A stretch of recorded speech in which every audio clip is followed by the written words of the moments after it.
lamento el tiempo que he gastado con placeres que he probado, incluirte a ti.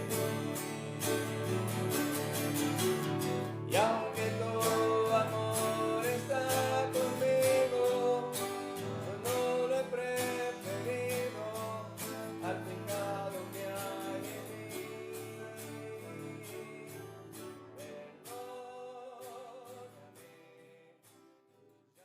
Vamos a abrir nuestras Biblias en Romanos el capítulo 2, mañana. Romanos el capítulo 2 y bueno, contento de tener con nosotros visitas esta mañana. Al menos a nosotros son visitas, conocidos de otros, pero gracias por estar con nosotros esta mañana. Vamos a ir a Romanos 2. Quiero volver a leer versículos 17 vamos a leer hasta el versículo 24, Romanos capítulo 2. Dice así la Escritura: He aquí tú tienes el sobrenombre de judío y te apoyas en la ley y te glorías en Dios, y conoces su voluntad, e instruido por la ley apruebas lo mejor, y confías en que eres guía de los ciegos, luz de los que están en tinieblas, instructor de los indoctos, maestro de niños, que tienes en la ley la forma de la ciencia y de la verdad. Pablo primeramente presenta a este grupo de judíos sus privilegios que ellos han tenido. Todo lo que Dios les ha dado, conforme a lo que nos dice el versículo 12 del capítulo 2 que venimos desarrollando, los principios de juicio de Dios, cómo Dios va a juzgar al hombre en justicia.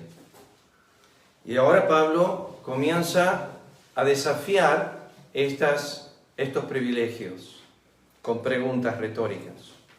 Tú pues, que enseñas a otro, ¿no te enseñas a ti mismo?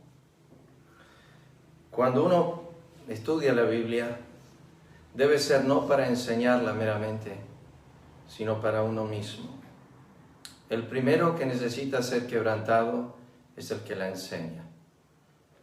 El primero que debe ser hablado a través de las Escrituras es el que la va a enseñar. Debe hacerse carne en el ministro antes de poder. Debe haber un fuego que enciende en su corazón antes que encienda los corazones de otros. Debe quemar en nosotros las Escrituras. Debe haber un ardor continuo a través de ellas. No puede ser que yo enseñe la ley que no amo. No puede ser que yo enseñe un libro que es a la distancia, que es algo que yo agarro solamente unos días a la semana para poder estudiarlo, para poder enseñarlo. Debe ser como dijo David: bienaventurado el varón que medita de día y noche en la ley de Jehová. Debe ser como Dios le dijo a Josué: nunca se aparte de tu boca este libro de la ley.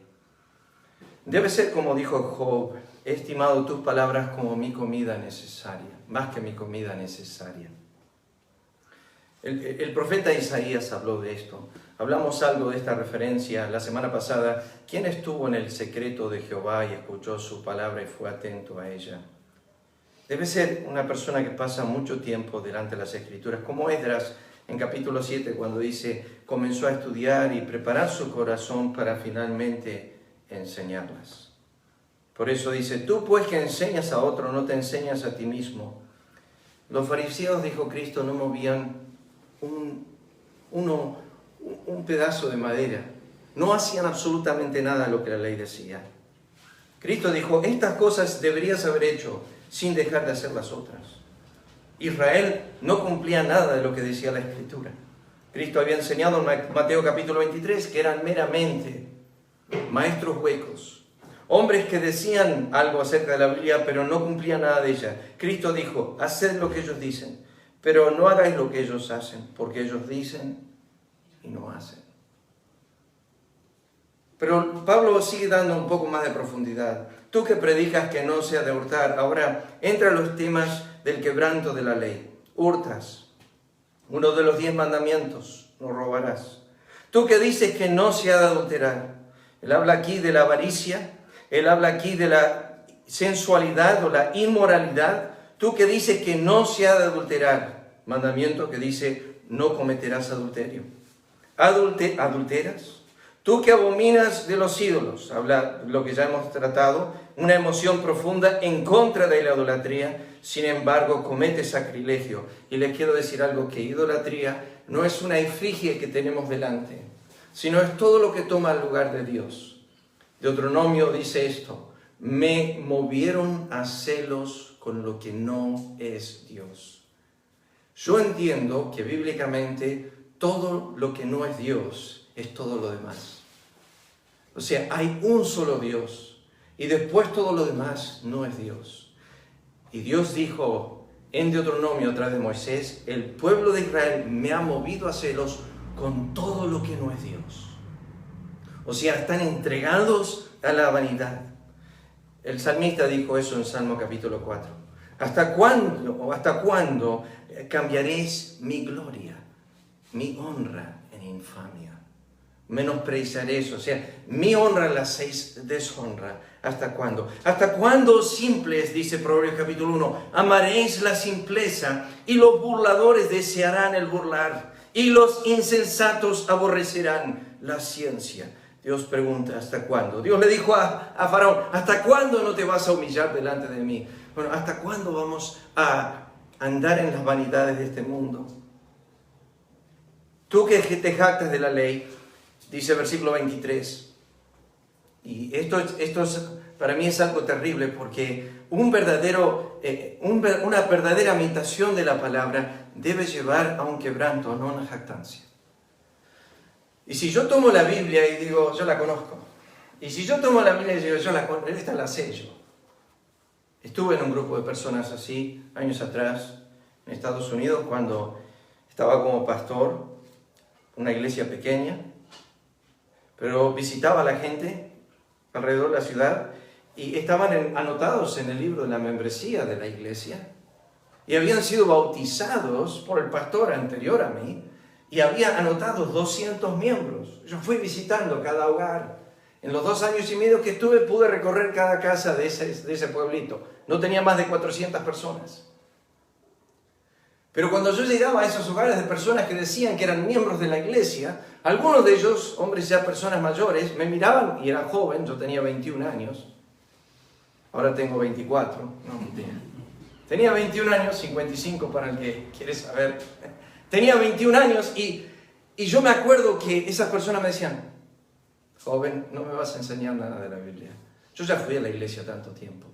Yo ya leí ese libro de tapa a tapa.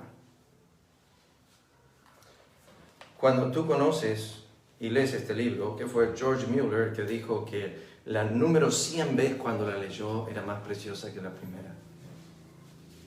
Yo he acostumbrado a leer una vez al año la Biblia.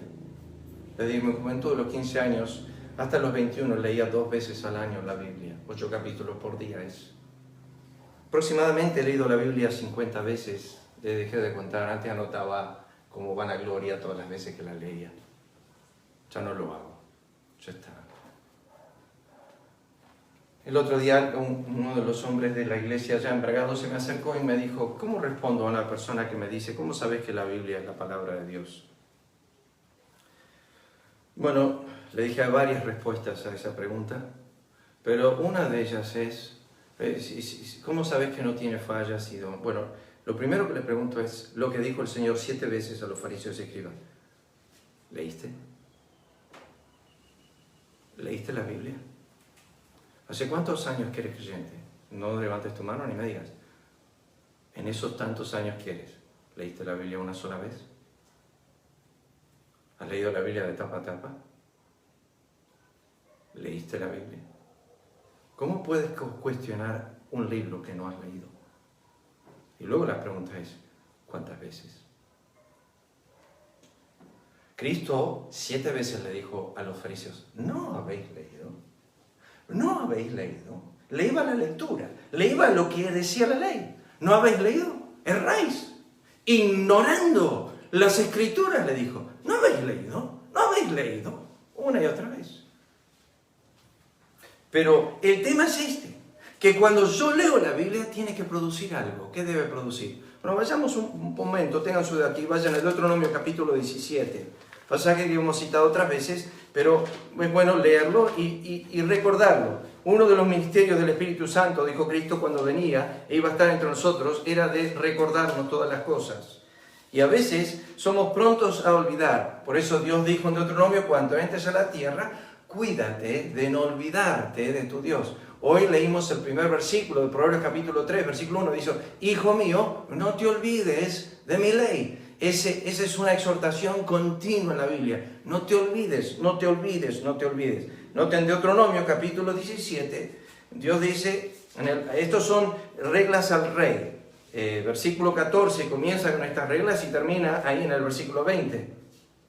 Pero nos dice en el versículo 18, cuando te sientes sobre el trono de su reino, entonces escribirá para sí en un libro una copia de esta ley, que es la Biblia. O sea, tenía que ir al tabernáculo, pedirle al sacerdote la Biblia y decirle, dame la Biblia que la quiero copiar con mi mano. Entonces, ¿qué hacía el rey? Venía a su casa y en el palacio copiaba la Biblia. La debía escribir con su propia mano. Buena costumbre, excelente. Y después dice, que dice el versículo 18, para que aprenda dos cosas, a temer a Jehová su Dios, ¿a través de qué? De la lectura, no, perdón, 18, dice, entonces escribirá para sí en un libro una copia de esta ley, del original que está al cuidado de los sacerdotes levitas. Lo tendrá consigo. Hoy día lo tenemos a la Biblia en distintos formatos, celular, algunas tablets o lo que sea, lo tenemos en otro formato, pero la idea es, lo tendrá consigo. Mi padre de la antigua costumbre, mi papá fue pastor por casi 40 años y él llevaba una Biblia en su mano a donde iba. Yo no veía nunca a mi padre ir sin la Biblia en su mano. Él salía de la casa y él llevaba esa Biblia en su mano, pues él siempre estaba con el tema de ponerse en contacto con alguien y hablarle de Cristo. Y él dice, es interesante que yo puedo llevar un libro de historia o un libro de contabilidad y nadie me mira raro, pero agarro una Biblia y todos me miran medio raro. Dice, yo camino 1 kilómetro con la Biblia y predico un mensaje 1 kilómetro de largo, me decía siempre. Mi papá me decía siempre, mostrame tu Biblia, y eso es cuando uno usaba la Biblia. Mostrame tu Biblia y yo te diré si pasas tiempo en ella o no. Dice, él la tenía bien gastada, las hojas todas marcadas, el aceite de las manos que se va al papel de la hoja y queda manchada en los costados cada que uno la gira. Y uno se acostumbra a la Biblia que uno tiene. Y uno dice, está en el lado izquierdo, acá está este versículo, por acá lo encuentro, me parece que estaba por acá. Porque pasas mucho tiempo en la ley. Pero fíjense el efecto que tiene, versículo 19. Lo tendrá consigo, leerá en él todos los días de su vida, para que aprenda a temer a Jehová su Dios, para guardar todas las palabras de esta ley y estos estatutos para ponerlos por obra, para que no se eleve su corazón sobre sus hermanos. Dos efectos inmediatos de la lectura de la ley: temor a Dios y humildad entre los hermanos. No me doy cuenta si no estás leyendo. Si andas en altivez o orgullo de corazón, te puedo decir, ¿hace cuánto que no lees? Si tú pasas tiempo en el cuarto secreto de oración y en el tiempo de meditación en las Escrituras, hay un efecto, se ve eso. Cristo comenzó a orar en el monte de la transfiguración y dice, su rostro fue transfigurado delante de los discípulos. ¿Cuándo? Cuando estaba orando. Cuando tú oras, el cambio se produce en ti, no en otros. Nosotros decimos, tengo que orar por aquel. Bueno, pero ponete a orar por aquel y Dios va a obrar en ti. Dios va a obrar en ti. La Biblia dice que Dios quitó la aflicción de Job cuando hubo orado por sus amigos. La aflicción de Job cuando hubo orado por ellos. La aflicción de Job estaba relacionada a sus oraciones. Debía orar para que Dios levante su aflicción. Mi papá tenía un dicho siempre que me decía cuando más joven y yo lo escuchaba, no lo entendía al principio, pero ahora lo entiendo muy profundamente.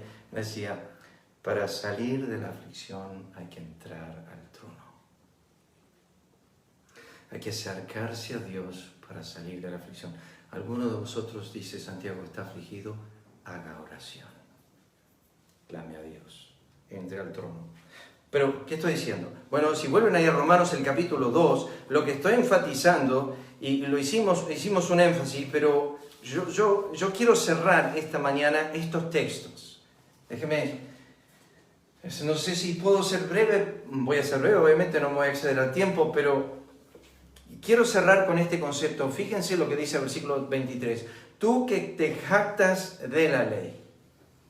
Eso es un misterio para mí, eso es una lectura hueca, eso es tener la Biblia en la casa y hasta leerla. Yo me acuerdo, le dije esto, he contado esta historia, perdón la repetición, pero cuando fuimos a repartir literatura para eventos años atrás con el pastor Ricardo, éramos jóvenes, golpeamos una puerta, abre un anciano la puerta, nos mira y le queríamos dar unos folletos y nos hace pasar a su casa en un pasillo largo. Cuando llegamos ahí había una vela prendida, estaban en la oscuridad, había otra mujer anciana ahí, tenían las Biblias abiertas, estaban leyendo. Era sorprendente porque, ustedes saben, el país de Uruguay es por mayormente agnóstico y ateo. Y la mayoría no creen en Dios. Me sorprendía cuando llegaba a hablar con un hombre de 80 años, ¿cree en Dios? Y me dice, ¿quién es? Le digo, ¿quién es? Sí, ¿quién es Dios? Y era difícil comenzar a trabajar con un hombre que... Y nos dije, y mirá el sol, la luna, las estrellas, mirá todo esto, ¿quién lo hizo? Y yo, ¿qué sé yo? ¿Cómo qué sé yo? Ahí tenés una obraria. Y yo me frustraba porque era joven y necio, ahora soy viejo y necio, pero antes era joven y necio, y me frustraba con tratar de comunicarle el Evangelio a esa persona. Bueno, le hablamos a estos dos ancianos, y le hablamos mucho, y notamos que no entendían nada. Pero sinceramente estaban leyendo. Pero no había orgullo, no había soberbia. Yo pensé después, más adelante, en las palabras de Cristo, que le dijo al fariseo, no estás muy lejos del reino de Dios. A veces yo pregunto, hay gente que está ahí escuchando, está ahí escudriñando, está ahí buscando, está como Cornelio. La gracia de Dios está obrando en sus corazones, pero aún no han conocido el Evangelio. Pero sin embargo, Dios está obrando en sus corazones y llega un momento cuando se les prende la luz. Y Cristo dice, no estáis lejos del reino de Dios. Estás ahí cerca, ya casi estás por entrar, falta poco. No estáis lejos del reino de Dios. Pero quiero que noten lo que dice Pablo aquí, versículo 23. Tú que te jactas de la ley, con infracción de la ley, deshonras a Dios. Bueno, déjenme decirles esto. Tengo que pausar aquí. Primeramente, déjenme decirles que Dios, Pablo, asocia la Biblia y el quebranto de ella con un pecado directo hacia Dios, que es deshonra. Ahora, la Biblia no divorcia estas dos verdades. O sea, bueno, yo no obedezco a la Biblia, pero obviamente no estoy afectando a Dios, ¿no? A través de la Biblia, a través de las Escrituras, este concepto de pecar contra la ley y deshonrar a Dios están unidos en un mismo sentido. Y yo quiero explicar esto, pero quiero darle el sentido que le da la Biblia a la deshonra.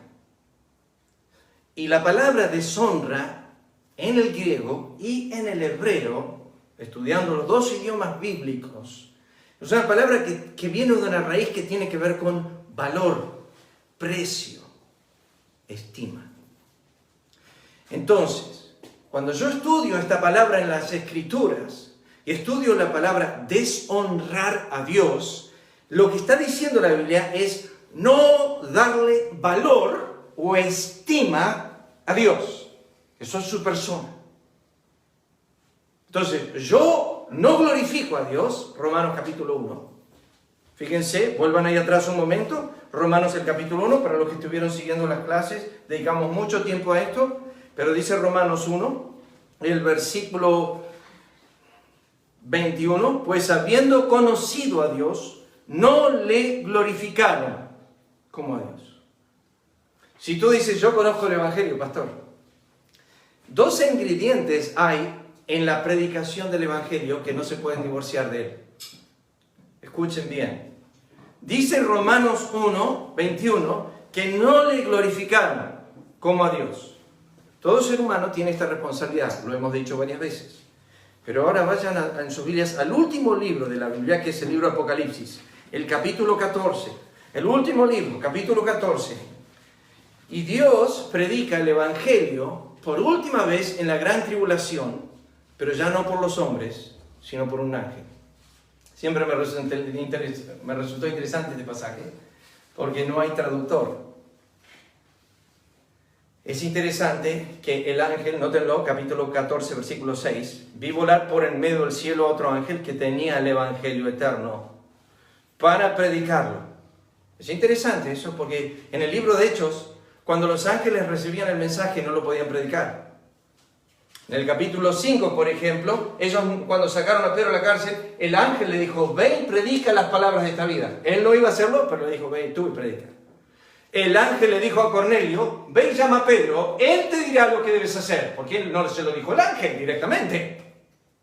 Porque el ángel no le dijo a Cornelio, yo te digo lo que tenés que hacer. Porque le estaba prohibido a ellos predicar el Evangelio. Ellos no lo hacían. Ellos son ministros de los santos, pero no son ministros a los impíos. Eso lo dice Hebreos capítulo 1, versículo 14. Pero el ángel le dice a Cornelio, ve y Pedro te dirá todo lo. Pedro te dirá, ¿por qué no me decís vos ahora? Pedro te va a decir todo lo. Porque a Pedro se le dio el abrir las llaves del reino a los gentiles y a los judíos. Abrir la puerta del reino de Dios a estos dos pueblos mencionados en la Escritura. Pero fíjense lo que dice el versículo 6. Vi volar por el medio del cielo otro ángel. Este es el periodo más corto de la historia donde va a haber mayor tribulación, pero va a haber mayor cantidad de personas redimidas, mayor cantidad de almas que se salven en la gran tribulación. Más gente va a conocer a Cristo durante esos 7 años que en cualquier otra época de la historia que conocemos de la iglesia o del mundo. Dice así, versículo 6. Tenía el Evangelio eterno para predicar a los moradores de la tierra, a toda nación, tribu, lengua y pueblo. O sea que pasó por Argentina y Sudamérica no tiene problema, hablamos todo castellano. Diciendo a gran voz, temed a Dios y dadle gloria, porque la hora de su juicio ha llegado. Adorad a aquel que hizo el cielo, la tierra, el mar y la fuente de las aguas. Ahí hay 4 elementos del Evangelio. Entre esos 4 elementos está temed a Dios, darle gloria y adorad. 2 de esos elementos en el Evangelio tienen que ver con adorar. Versículo 7. Temed a Dios y darle gloria. Bueno, déjenme decirles esto, queridos hermanos, que el tema de honrar a Dios está ligado a la obediencia, está ligado a lo que yo hago con las Escrituras. Para que entiendan esto más claramente, vayan en sus Biblias a 1 Samuel capítulo 2, ahí se volvió a conectar. 1 Samuel capítulo 2, no sé qué pasó. Si pagaras en internet, sería bueno. 1 Samuel capítulo 2, fíjense esto, 1 Samuel capítulo 2. Acá tenemos Dios exhortando a uno de sus siervos, un sumo sacerdote, que era un desastre. No sé si conocen personas así. Bueno, este era un desastre. La Biblia dice que sus hijos eran un desastre, pero él mismo era un desastre. Y fíjense lo que Dios le dice a él. En el capítulo 2, en el capítulo 2, versículo 12, dice, los hijos de Elí eran hombres impíos y no tenían conocimiento de Jehová. Capítulo 2, versículo 27. Vino un varón de Dios a Elí y le dijo, así ha dicho Jehová, ¿no me manifesté yo claramente a la casa de tu padre cuando estaba en Egipto y de casa de Faraón? Yo lo escogí por mi sacerdote entre todas las tribus de Israel, para que ofreciese sobre mi altar, quemase incienso y llevase el efod delante de mí, y di a la casa de tu padre todas las ofrendas de los hijos de Israel.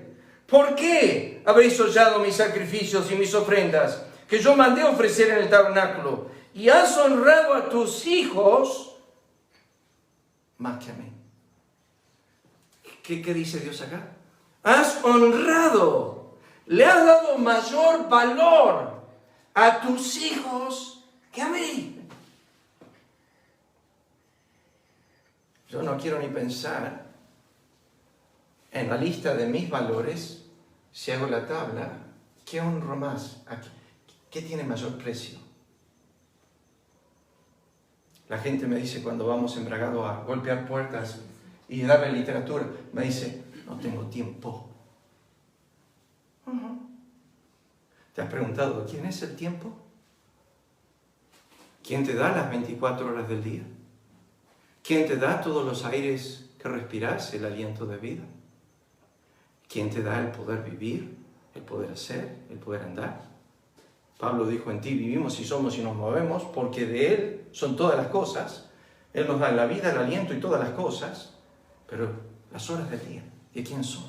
El poder vivirlas, ¿de quién son? El Dios, dijo Dios a Daniel.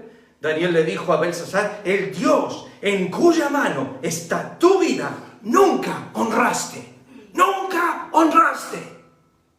Nunca le diste valor al que merece todo tu valor, todo tu aprecio, toda tu honra, toda tu gloria, porque de Él procede todo lo que tú eres. Él te da la vida, Él te da el aliento, Él te da todas las cosas, de modo que Él merece todo tu aprecio, Él merece todo tu valor, porque de Él procede todo.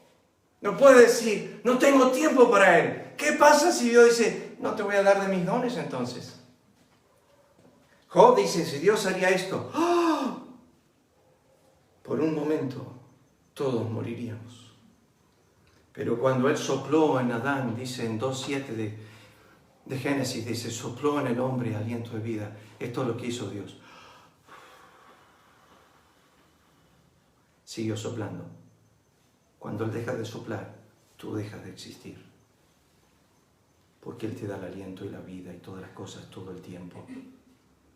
En un momento, Él deja de soplar, tú dejas de existir.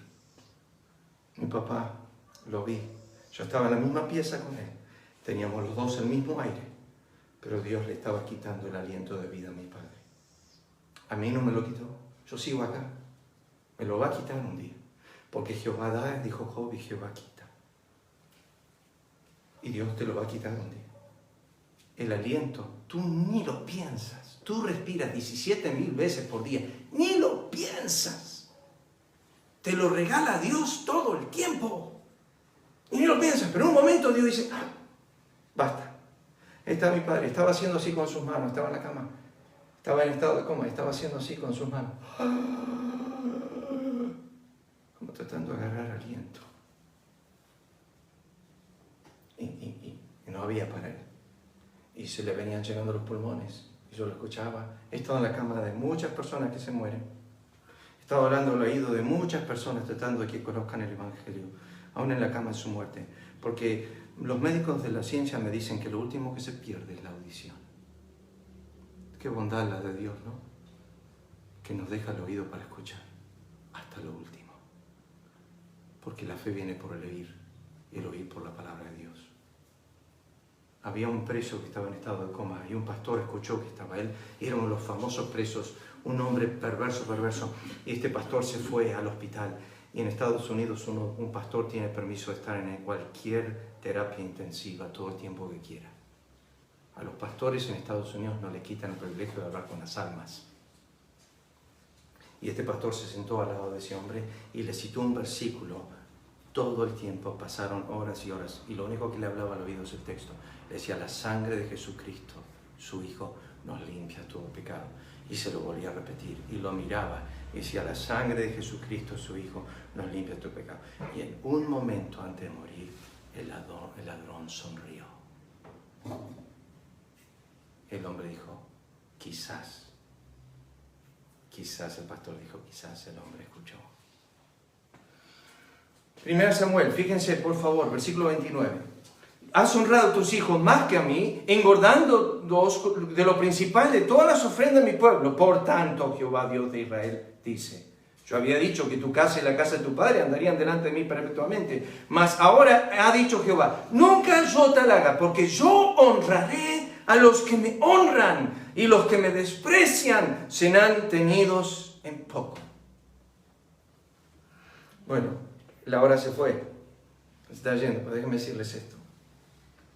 Cuando empecé a estudiar esa palabra en el Nuevo Testamento, ¿Saben dónde aparece por primera vez? La primera vez que aparece es cuando Judas Iscariote va a los sacerdotes y le dice, ¿cuánto me dan para que yo entregue a Cristo? Ellos le dijeron, 30 piezas de plata. ¿De dónde sacaron esa cifra? Ese era el valor que decía Éxodo 21 que se debía pagar por un esclavo. O sea que a Cristo lo estimaron como el valor de un esclavo. 30 piezas de plata equivalía a 120 denarios. Un denario se pagaba al trabajador por día. 120 equivalía a ¿cuánto? 120 días. O sea que a Cristo lo valoraron en más o menos 30 piezas de plata, el valor de un esclavo. O sea, el Dios que hizo el mundo y todas las cosas que en él hay, el que vino a dar su caja de alabastro, como María, a derramar su vida por los hombres, a entregar todo lo que él es, a ponerle precio a nuestras almas, a decir que somos comprados con precio y que el valor que costó redimir nuestras almas es la misma sangre de su Hijo. Que cuando yo trato de calcular, te hago una pregunta, ¿cuánto vale tu hijo? ¿Te lo puedo pagar? ¿Te lo puedo comprar? Tú me dices, no tiene valor. ¿Cuánto vale un hijo, una hija? Tú darías todo por salvar sus vidas. Vendes todo lo que tienes. Si el doctor dice, con tanto dinero lo salvamos. Tú vendes todo. Tú entregas todo. Satanás le dijo a Dios, el hombre dará todo por su vida. Eso lo dijo Satanás. Él conoce esa verdad. Él sabe cómo somos nosotros. El hombre dará todo por su vida. ¿Cuánto vale Dios para ti? 30 piezas de plata.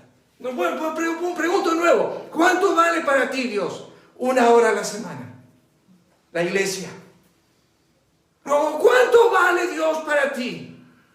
1 vez a la semana leo la Biblia. ¡Qué poco valor tiene Dios en tu corazón y en tu mente si eso es todo lo que le das!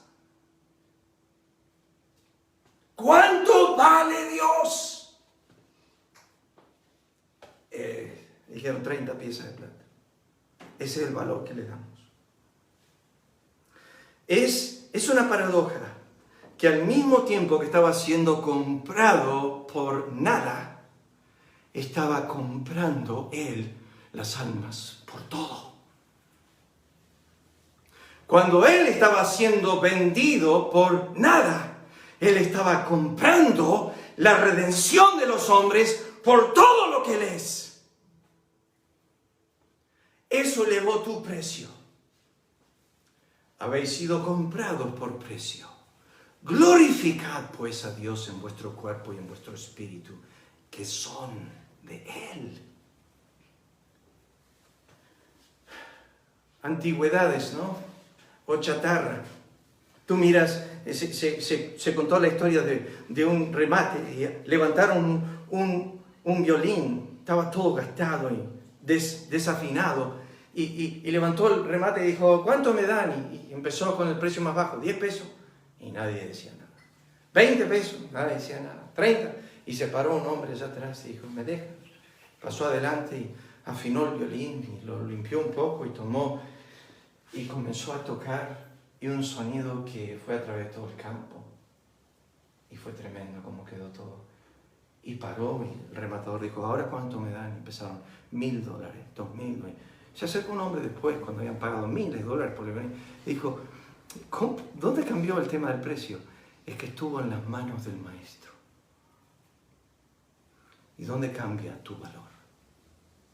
Cuando ya pasas de ser un esclavo a ser comprado por sangre. La sangre del ser más importante del universo.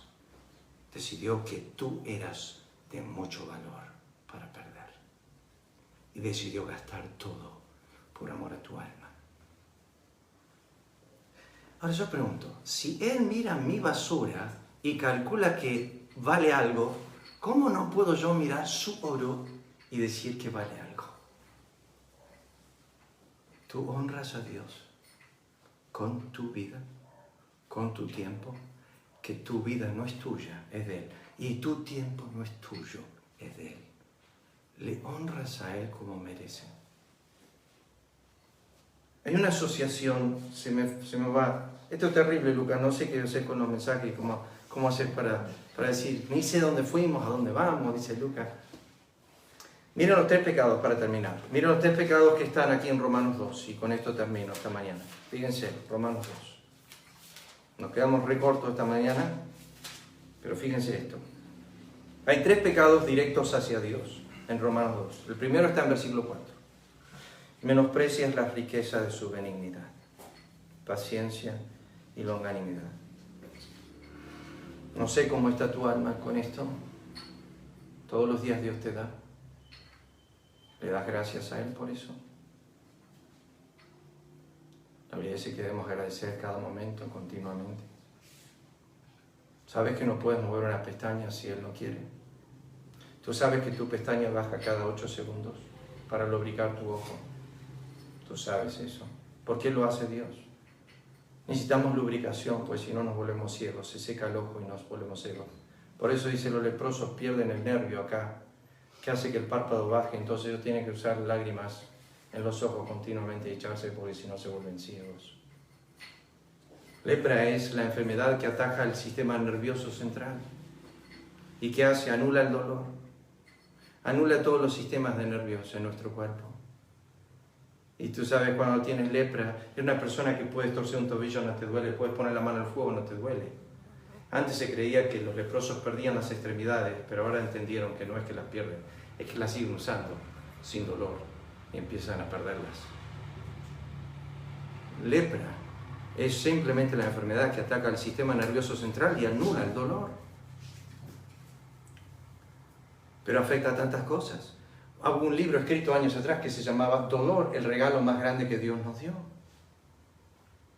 Es tremendo que podamos doler. Gracias a Dios que podamos doler. Y gracias a Dios que podamos llorar.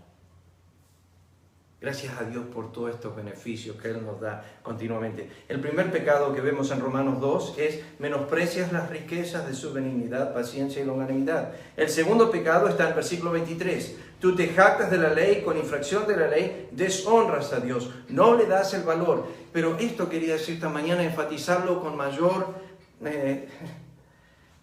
énfasis. Déjame decirles esto. La deshonra directa a Dios es la deshonra a su palabra. Es el poco tiempo que pasas aquí.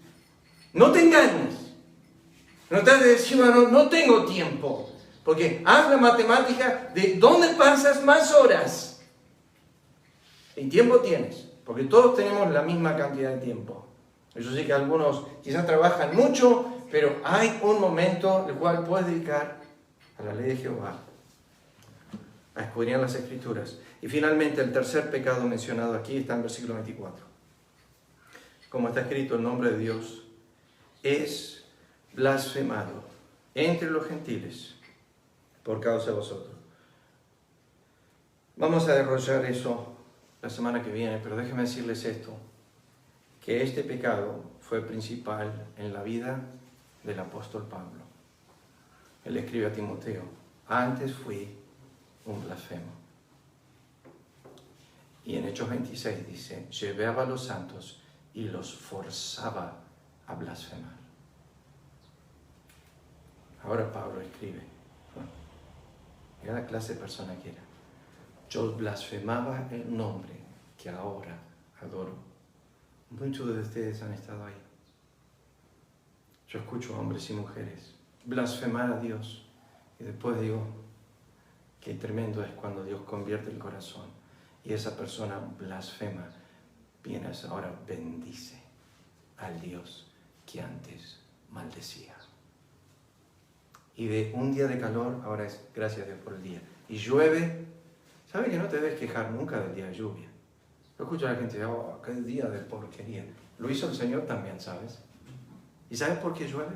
Salmo 65 dice que Jehová visita la tierra y la riega. Llueve porque la tierra necesita agua.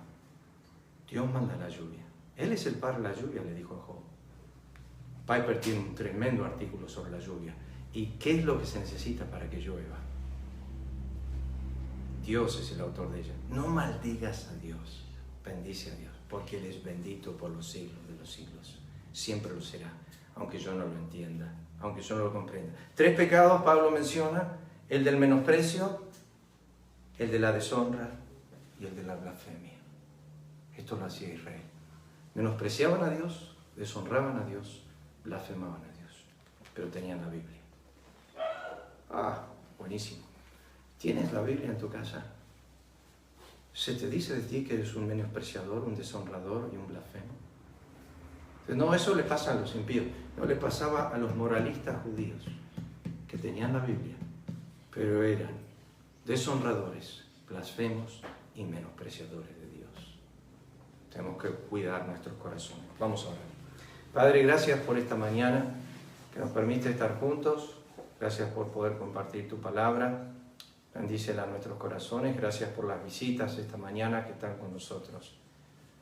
Pedimos, Señor, que bendigas a cada uno, que podamos seguir creciendo en el conocimiento y la gracia de nuestro Señor Jesucristo. Lo pedimos en el nombre de Cristo. Amén.